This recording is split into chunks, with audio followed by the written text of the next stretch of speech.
شكرا سيد الرئيس. Thank you, Mr. President. We as well dissociate ourselves from the content in the resolution on the budget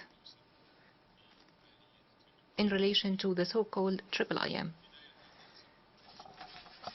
We deplore the unbalanced approach marred the work of some member states, the permanent members, which is based on the political and financial polarization to finance the so-called IIIM through the regular budget of the United Nations.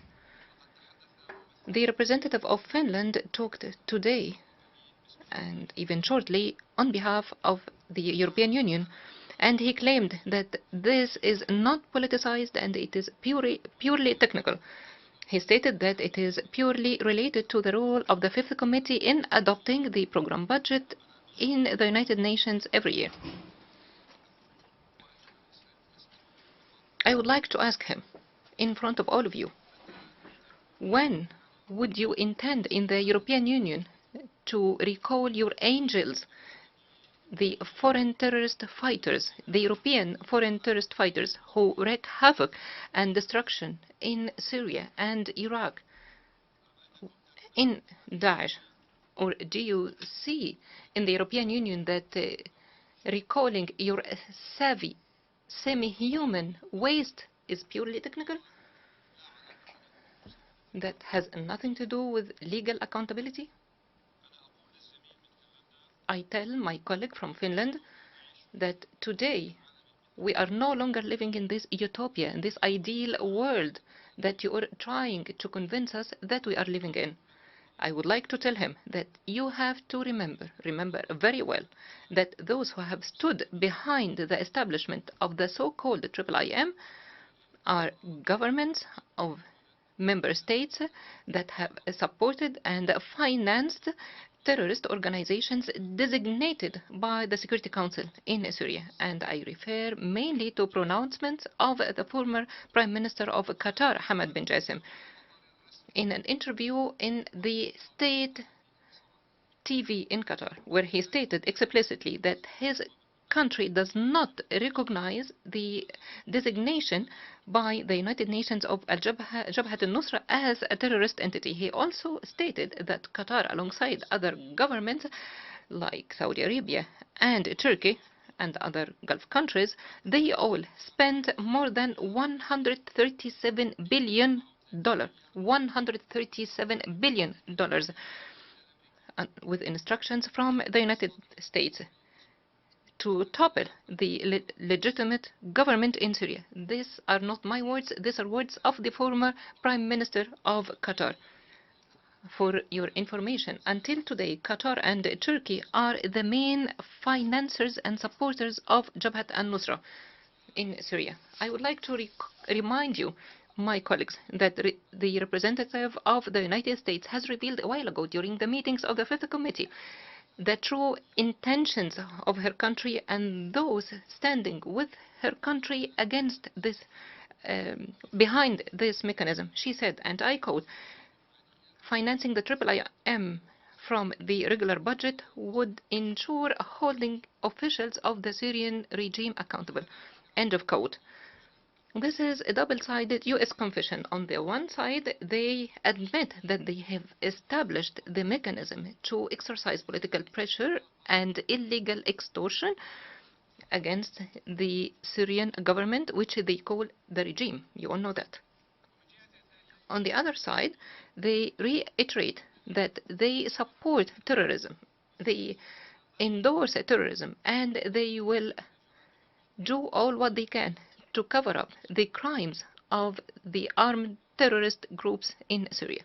Therefore, ladies and gentlemen, this is not purely technical. It is not a pursuit of justice, not at all. It is a politicization of an issue that should remain seized by the Security Council, not the GA. It is the prerogatives of the Security Council. You all know that the United States is a power of military occupation and aggression against my country, Syria. It explicitly states that it will maintain its grip on the natural riches in my country and dispose with them as it pleases. The US President announced that he loves the Syrian oil. This is what he said, verbatim. The member states supporting terrorism against or sponsoring terrorism against and working against Syria established 6 mechanisms to fabricate accusations against my country, Syria. And the experience has proven that none of these mechanisms has been impartial, independent, has integrity, or objective. Therefore, they all failed the test. Mr. President, this political situation in my country is going through a very critical and crucial phase. As you know, the political process is moving ahead under the auspices of the UN through the work of the special envoy as a facilitator. And you know, this process remains fragile and difficult as some governments refuse to deal with it as a Syria-owned, Syria-led process without any negative external interferences.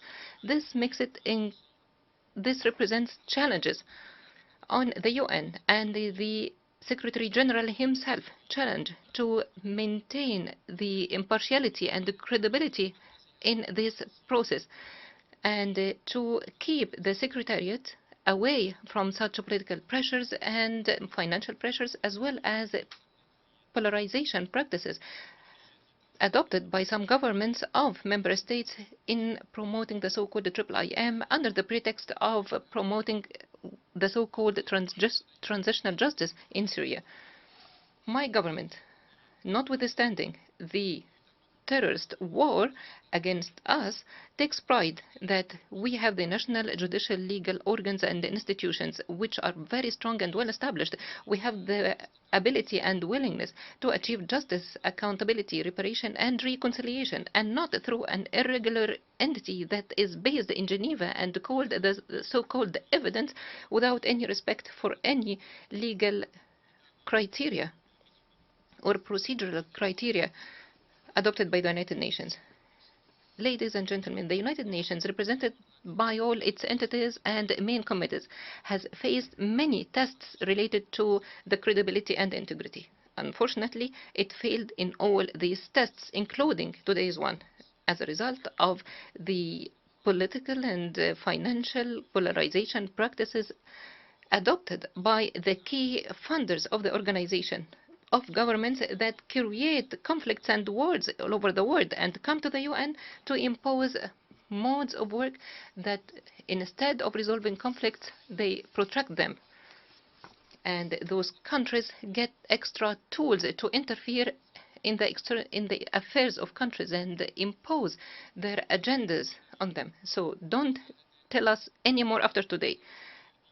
Don't tell us anything about the integrity and the independence and the impartiality of the work in the United Nations. Since its establishment, it has not been a charitable organization. It has been politicized entity par excellence in favor of the powerful, of the stronger.